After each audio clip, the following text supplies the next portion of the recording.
And welcome each and every one of you to the 12th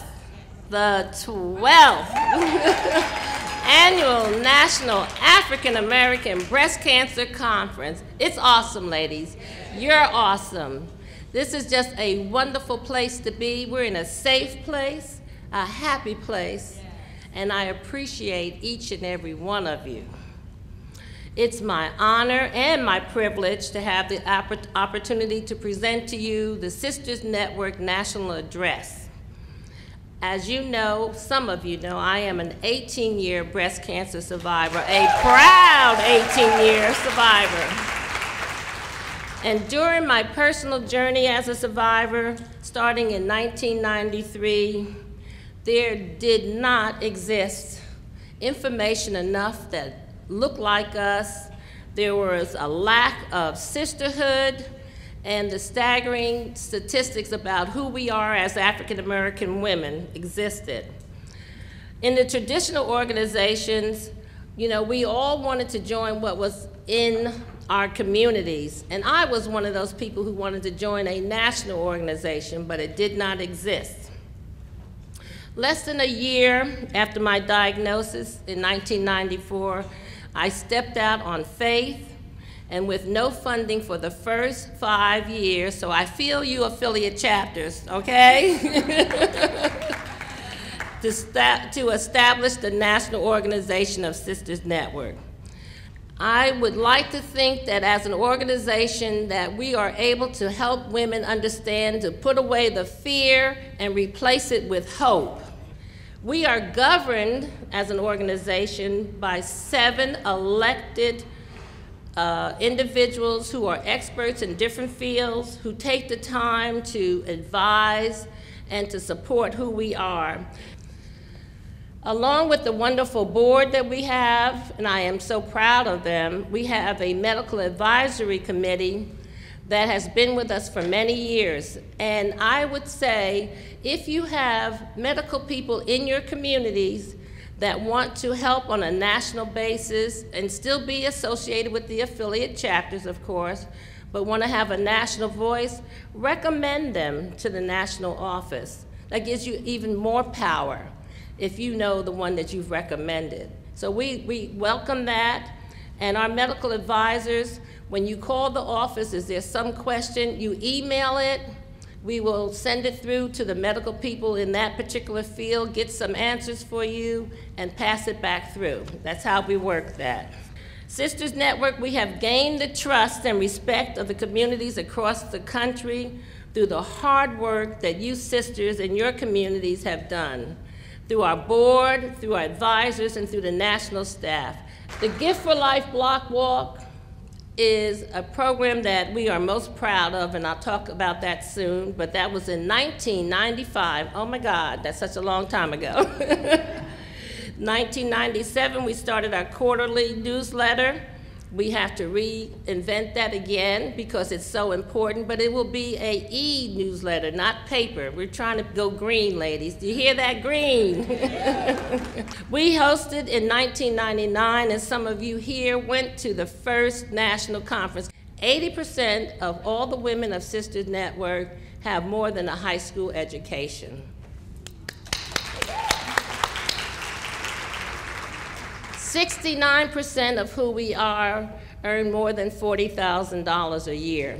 46% of the women in our organization are with their significant other, and the average age is 53. The next is the Pink Ribbon Initiative. That initiative is so important because we, as a community, we do go to church, and I'm proud of that. We are church-going people. And where are the women? In church. Who are they? They're us. So reaching out to our own churches, should that be a problem? So this Pink Ribbon Initiative within the faith-based community should be one of the easiest for us to do within our own communities. Now, the newest program for our assistance is called BCAP, Breast Cancer Assistance Program. And we've been very happy with where it's been going and how it's been progressing. And some of you, either here or some of the members who have not been able to come here, have been able to receive financial assistance because of some challenges. Some of the information that you've received, and some of you were able to come to the Breast Cancer Stop the Silence National African American 5K Walk Run. This run is phenomenal, ladies. It not only raises the money, but it raises the awareness in our community. This year's walk run, we were able to put aside $50,000 for our financial assistance program. Ladies, next year, I hope we can put $100,000. That's what I'm reaching for, and we can do that. One of our new initiatives, which has long been coming, and I'm happy to say we now have our own 501H, that is a separate nonprofit. It is strictly for advocacy. The next initiative, we're happy to say, is with the Greek partnerships of the Deltas and the AKAs. So now we're going from the top. We're working directly with the national offices of both these Greek organizations. Our new initiative is to reach out to you young ladies, and I want the young sisters to stand up and be recognized. We welcome you, we will educate you, we will embrace you and give you whatever it is you need. But the first person we're giving you is our own Zelma Watkins.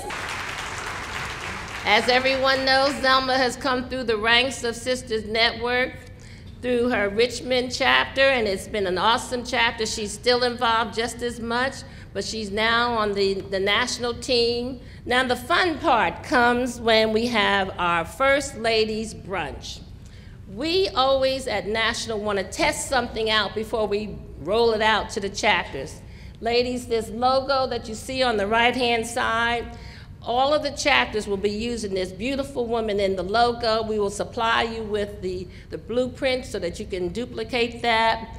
And the reason we're doing First Ladies Brunches, and we want you to do it in affiliate chapters, is because you need to start working from the head, and you invite them to a free brunch because you want to invite them as a community project for them to see who your chapter is, what you're about, and you just present who we are to them.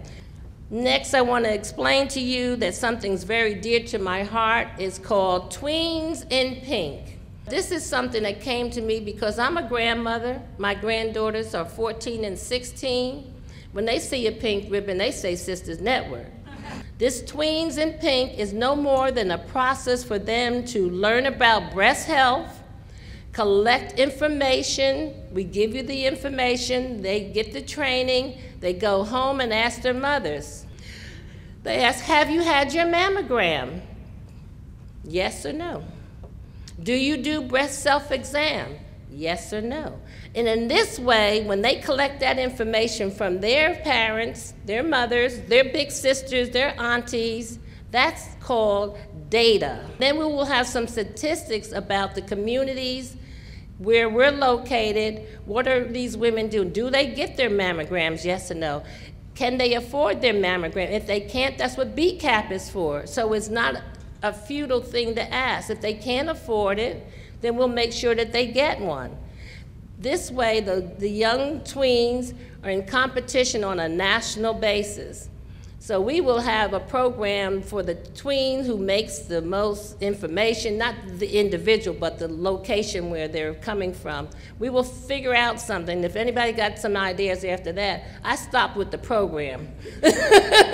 So I welcome some ideas on how to evaluate these individual tweens so that they can have some type of special breast cancer honor. I am excited about where we're going.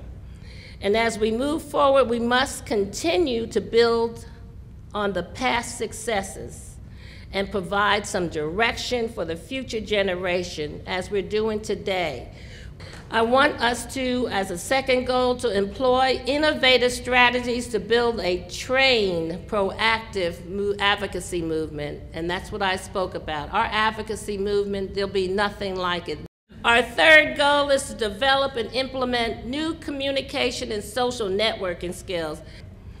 And the goal number 4 is to adapt the existing new 2020 new vision for breast cancer until every woman diagnosed with breast cancer is given the best and equal treatment to increase her quality of life and find a cure. We must continue to advocate and demand the best for research dollars, for inclusion in clinical trials. We want clinical trials. That's where the answers are. And we want to have more community outreach. There are 3 steps that I would like to leave you with that we know are obtainable. As individuals, and ladies, you have heard me preach this over the years, make your health your top priority. You are number 1 in your life. If you don't get it before, get it now. Please. And know that knowledge is power, and use it. Last but not least, I want to have everyone that is hearing my voice today to recommit to the Sisters Network movement so that your voice can be heard through the organization. We're speaking with one voice. We need to hear your voice back, okay? Love you all.